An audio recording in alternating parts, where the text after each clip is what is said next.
Տարածաշրջանային լարվածության ֆոնին Փաշինյանը Չեխիայում հայտարարել է, որ պատերազմ չի լինելու։ Ուզում էի լսել ձեր մեկնաբանությունը, երբ պատերազմի ռիսկն օրորի աճում է, իսկ ինչ է փորձում Փաշինյանը այս կերպ ասել կամ ինչի է փորձում հասնել։ Բնական է, որ դա կախված չէ Իրանից, խաղաղությունների լինելու պատերազմներում, դա կախված է Իրանի Իսլամական Հանրապետությունից, եւ քանի դեռ Իրանի Իսլամական Հանրապետության զորքերը գտնվում են Հայաստանի սահմանից հարավից մի փոքր ներքև կանգնած բավական մեծ զորուժ, բնականաբար այդ զինված ներկայությունը թույլ չի տալի Ադրբեջանի ռազմական գործողություն, որը հավանաբար վարչապետը փորձում է որպես իր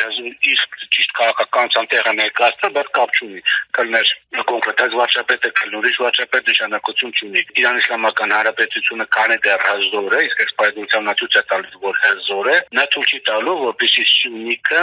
օկուպացվի թուրք-ադրբեջանական տանդեմի կողմից։ Այդ համար պատերազմ չի սկսելու։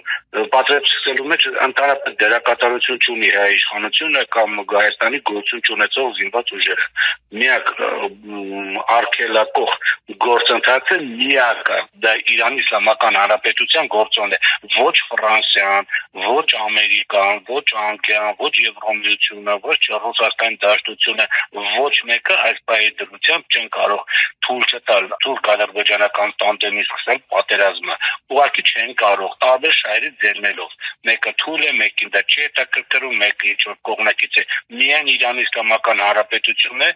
որ թույլ չի տալիս սկսելու պատերազմը, որը գործող իշխանությունները փորձում են ներկայացնել իբր յուր սեփական քաղաքականության այսպես հաղթանակ։